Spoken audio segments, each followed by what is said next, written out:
మంచు జల్లు పరలోక జల్లు మంచు జల్లు ఇది ఆత్మ జల్లు మంచు జల్లు ఇది జీవ జల్లు మంచు జల్లు ఇది కరుణ జల్లు మంచు జల్లు ఇది తేనె జల్లు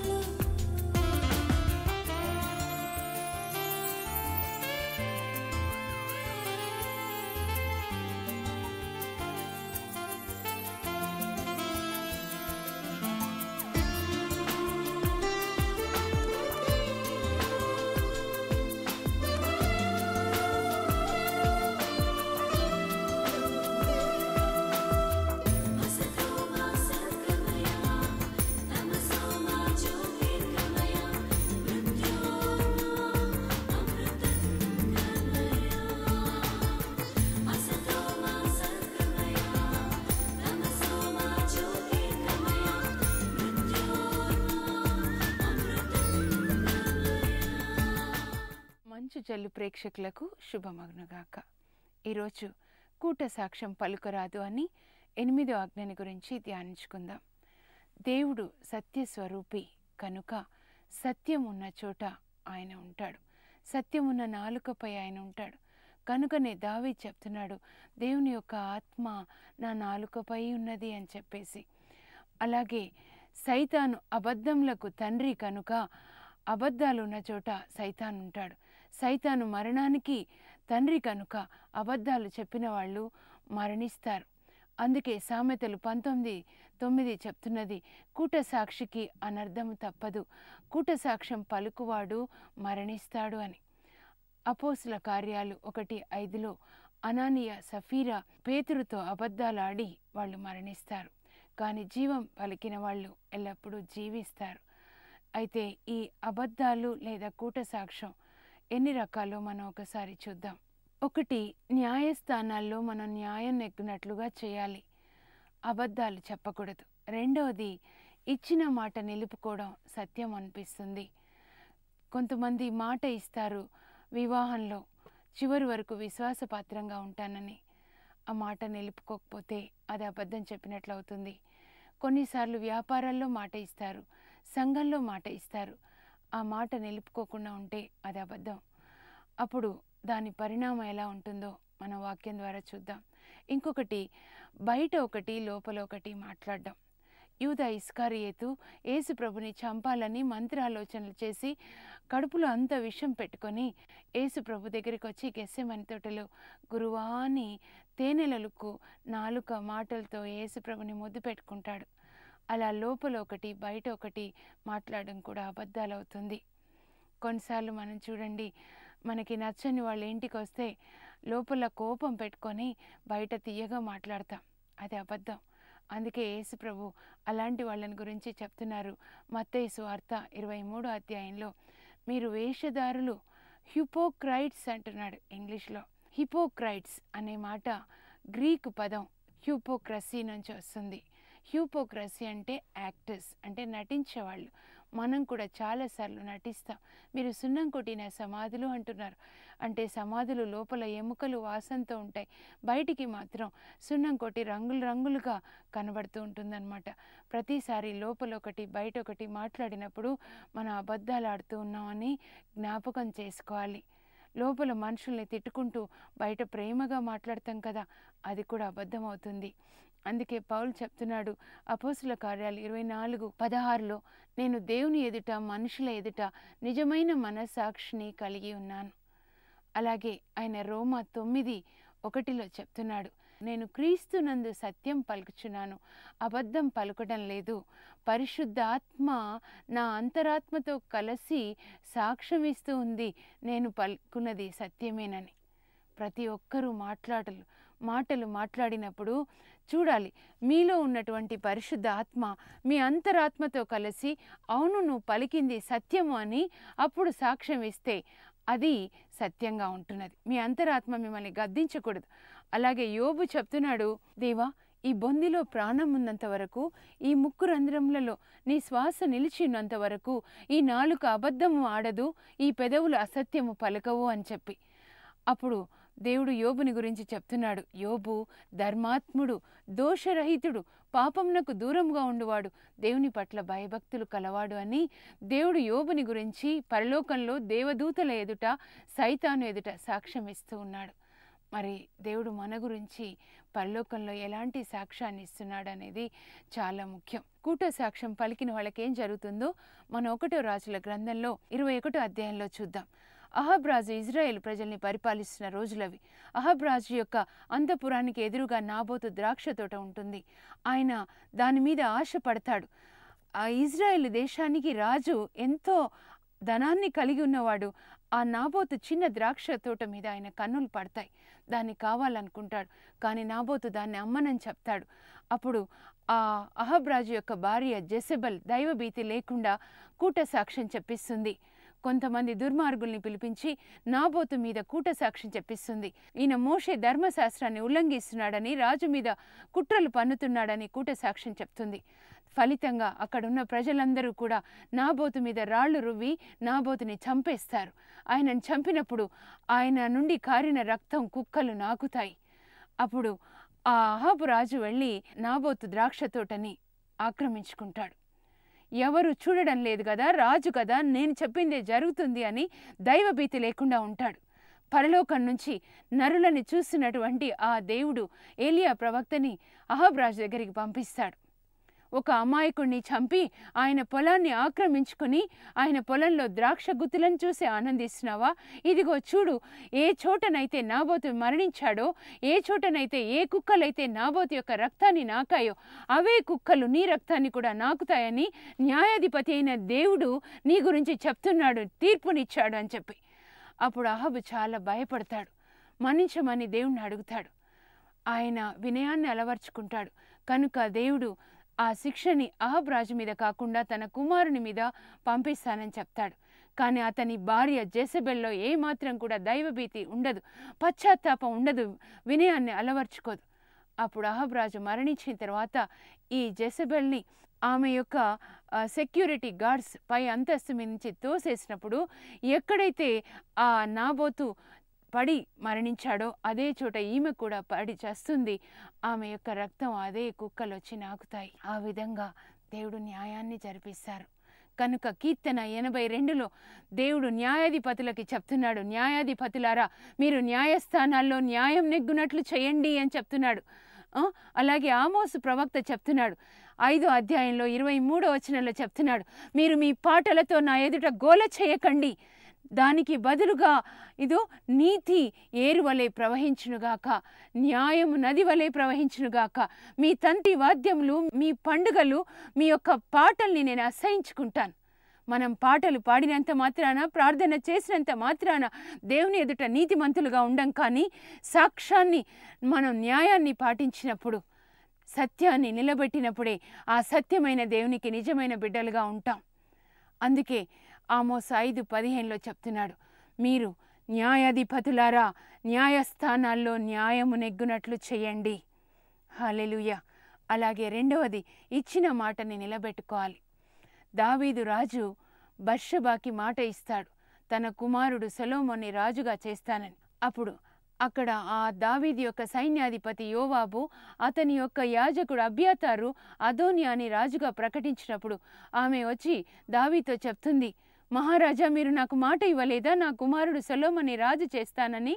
అప్పుడు దావీదు అంటాడు, నేను నీకిచ్చిన మాట నిలబెట్టుకుంటాను. 1వ రాజుల గ్రంథంలో 1వ అధ్యాయం 30వ వచనంలో ఉంటుంది. మాట ఇచ్చినట్లే దావీదు సొలొమోన్ని రాజుని చేస్తాడు.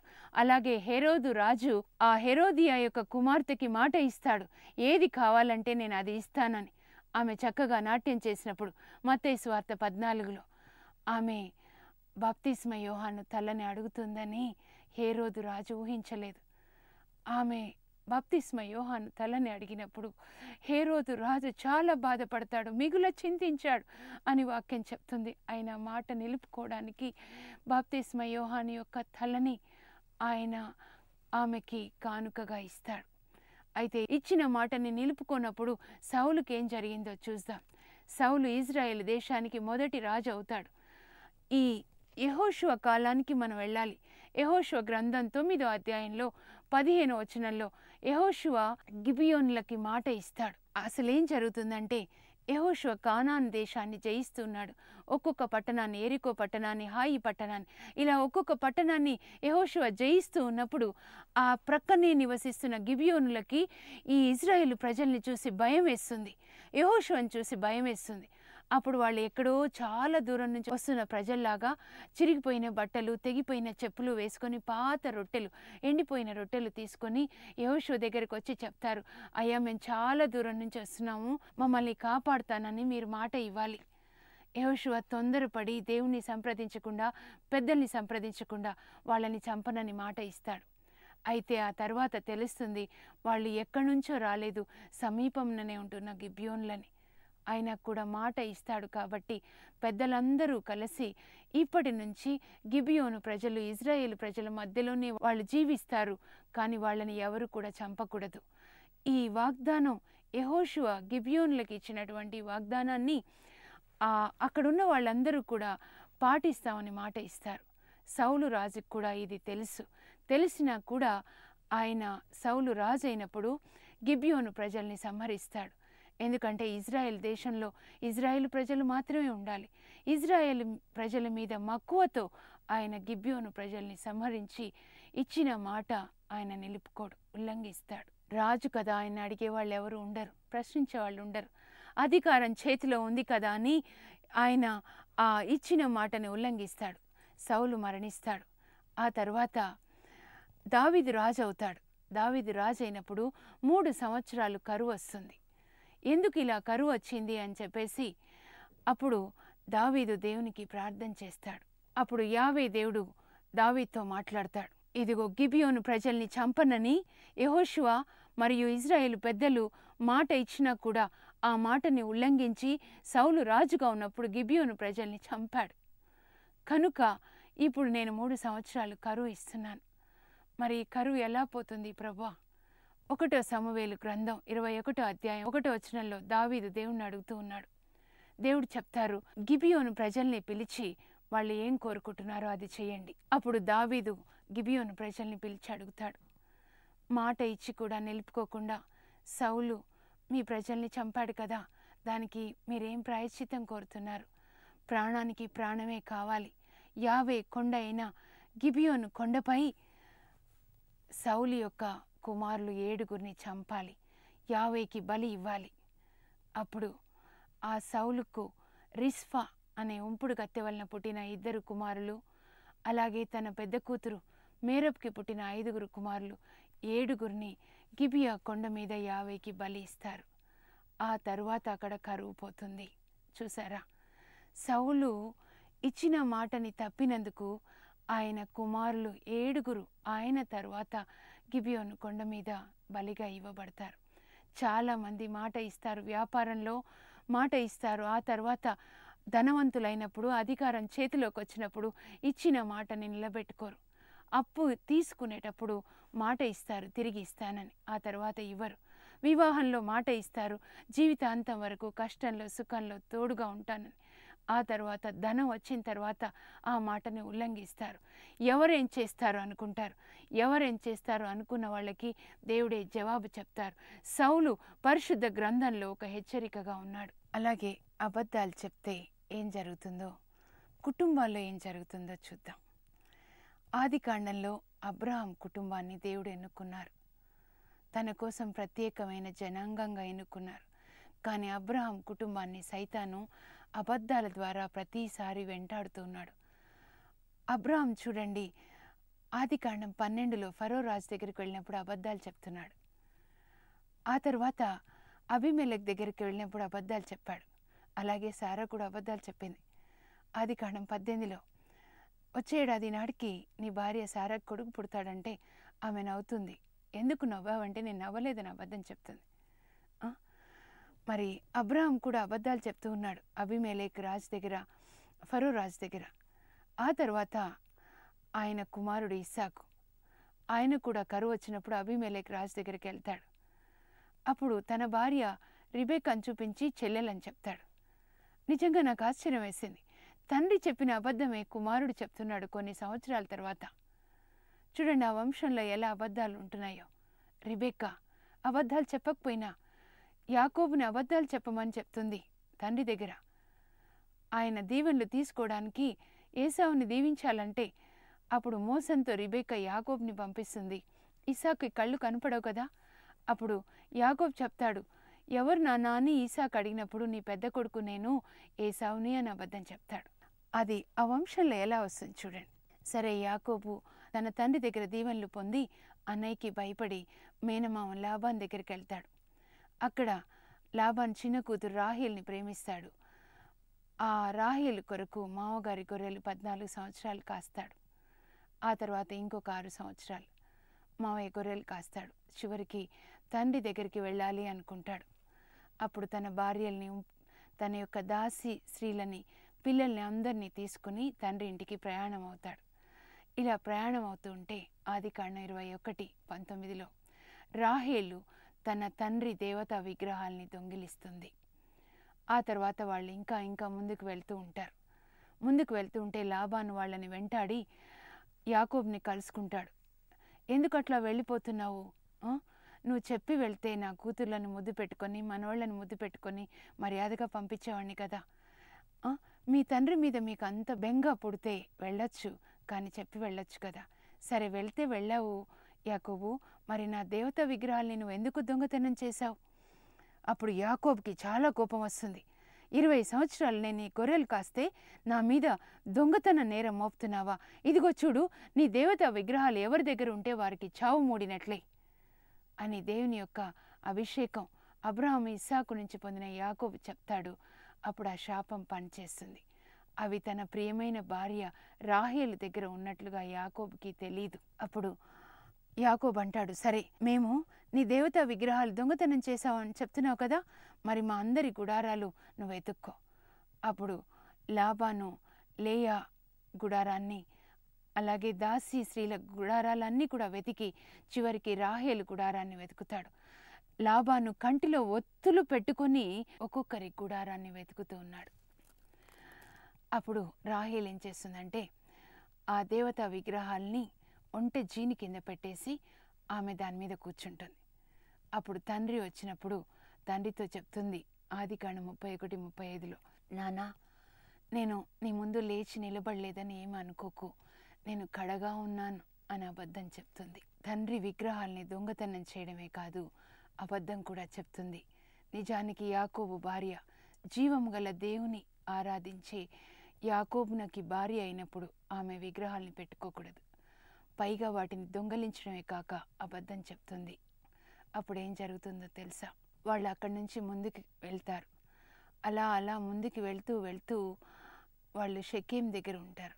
అక్కడ యాకోబు కూతురు లియా మానభంగం చేయబడుతుంది ఆ షెకేం యువరాజుతో. ఆ తర్వాత కొడుకులు అక్కడ మగవాళ్ళని చంపేస్తారు, షిమియోను లెవి కలిసి. యాకోబుకి ఎంతో బాధ. కూతురు పెళ్లి వయసుకు వచ్చింది, మంచి చక్కటి కూతురు, పెళ్లి చేయాలనుకుంటే ఇలా జరిగిపోయింది. కొడుకులేమో అక్కడ మగవాళ్ళని చంపేశారు. ఇంకా ముందుకు వెళ్తూ ఉంటే ఎఫ్రాతా దగ్గరికి వస్తారు. అప్పుడు రాహేల్కి పురిటి నొప్పులు వస్తాయి. ఆమె అప్పటికే యోసేపుని కంటుంది కదా. ఇప్పుడు ఆమె గర్భంలో బెంజమిన్ ఉంటాడు. పురిటి నొప్పులు వస్తాయి. పురిటి నొప్పులు చాలా అధికమైపోతాయి. చావు దగ్గరికి వచ్చింది అనుకుంటుంది ఆమె. కానీ మంత్రసాని చెప్తుంది, నువ్వు బాధపడకు, ఇదిగో నీకు మరొక కుమారుడు పుడుతున్నాడు. అప్పుడు ఆ కుమారుని చూస్తూ ప్రాణాలు పోతూ ఉంటే బెనోని అనే ఆమె ఆ అబ్బాయికి పేరు పెడుతుంది. అప్పుడు యాకోబు అంటాడు, బెనోని అనకు, బెనోని అంటే నా దుఃఖంనకు కారకుడు కాదు, బెంజమిన్ అని పిలు, మన అదృష్టానికి కారకుడు అని చెప్తాడు.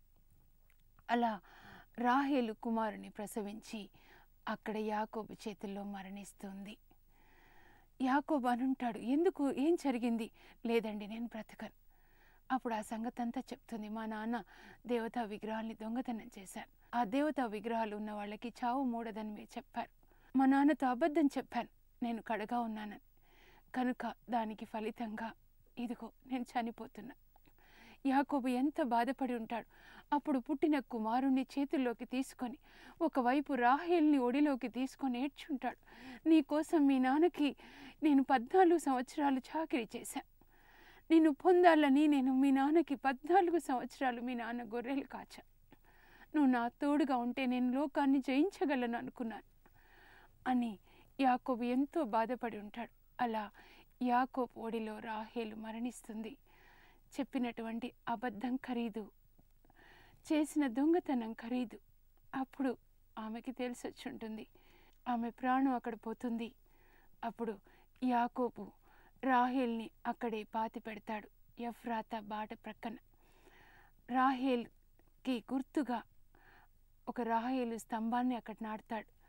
ఇప్పటికీ కూడా రాహేల్ సమాధి అక్కడే ఉంది.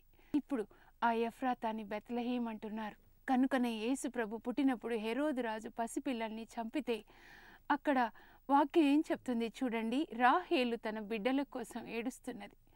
తన బిడ్డల మరణం వలన కలిగిన దుఃఖం నుండి ఆమెను ఎవరు కూడా ఓదార్చలేకపోతున్నారు. రాహేల్ ఎందుకు ఏడుస్తుంది? ఎందుకంటే బెత్లెహేంలో హెరోదు రాజు దాదాపు 20 మంది పసిబిడ్డల్ని చంపాడంట. వాళ్ళ సమాధులు కూడా ఇప్పుడు బెత్లెహేంలో యేసు ప్రభు పుట్టినటువంటి ఆ దేవాలయంలోనే ఉన్నాయి. అక్కడ పసిబిడ్డలు చనిపోతే రాహేల్ ఏడుస్తుంది. ఎందుకంటే రాహేల్ సమాధి అక్కడ ఉంది కాబట్టి.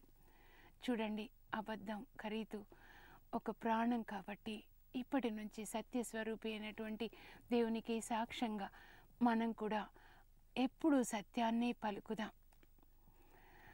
యోనా దేవుని చిత్తానికి దూరంగా ఆయన టికెట్ కొనుక్కొని, తర్షీష్కి టికెట్ కొనుక్కొని ఓడలో ప్రయాణం చేసినప్పుడు దేవుడు తుఫాన్ని ఇస్తారు. ఎందుకంటే దేవుడు నీనివే పట్టణానికి వెళ్ళాలని యోనాకు చెప్తాడు. కానీ యోనా మాత్రం తర్షీష్కి టికెట్ కొనుక్కొని వెళ్తాడు. అప్పుడు ఆ ఓడలో ఉన్న వాళ్ళు చీట్లు వేస్తారు. ఎవరి వల్ల ఈ తుఫాన్ వచ్చింది చెప్పండి ప్రభు అని ప్రార్థన చేసి యోనా పేరు వస్తుంది. అప్పుడు వాళ్ళు యోనాను లేపి అడుగుతారు, ఎవరు నువ్వు? నేను జీవం గల దేవుణ్ణి సేవించే హీబ్రూ జాతి వాడను, దేవుని యొక్క ప్రవక్తని. ఎందుకు ఈ తుఫాన్ వచ్చింది చెప్పు, నువ్వు ప్రవక్త అవుతే. నా వల్లనే తుఫాన్ వచ్చింది, దేవుని చిత్తానికి దూరంగా పరిగెత్తుతున్నాను. మరి ఈ తుఫాన్ ఎలా పోతుందో చెప్పు, నన్ను సముద్రంలో పడేస్తే ఈ తుఫాన్ పోతుంది అని దేవుడే నాకు చెప్పాడు అని ఆయన తన ప్రాణం పోయినా సరే సత్యాన్ని చెప్తాడు. కనుక వాళ్ళు ఆ యోనాన్ని సముద్రంలో పడేస్తారు. కానీ సత్యం పలికిన తన కుమారుణ్ణి దేవుడు కాపాడడా? ఆ సముద్రంలో చేపకి దేవుడు ఆజ్ఞనిస్తాడు, నా కుమారుడు సత్యం పలికాడు కాబట్టి నా కుమారుని జాగ్రత్తగా ఒడ్డునకు చేర్చాను. అప్పుడు యోనా ఒడ్డునకు వచ్చి నీనవేకి వెళ్ళి దేవుడు చెప్పమన్నటువంటి సందేశాన్ని వినిపించి నీనవే పట్టణాన్ని కాపాడతారు.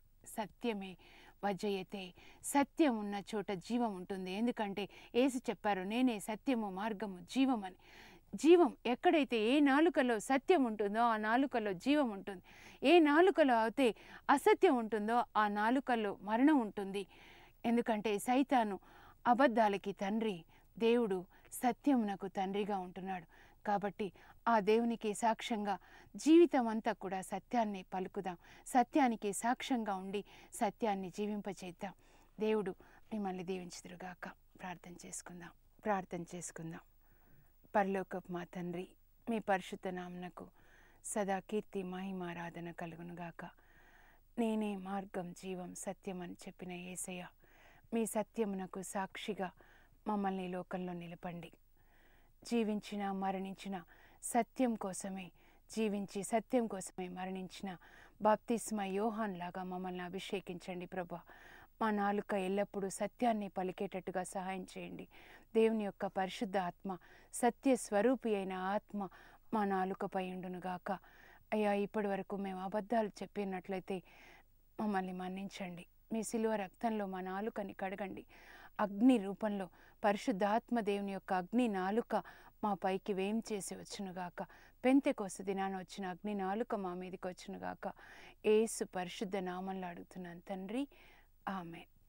దేవుడు మేము ప్రేరేపించినచో మీరు ఒక ప్రోగ్రాంకి స్పాన్సర్ చేయాలని మిమ్మల్ని మనవి చేస్తున్నాను.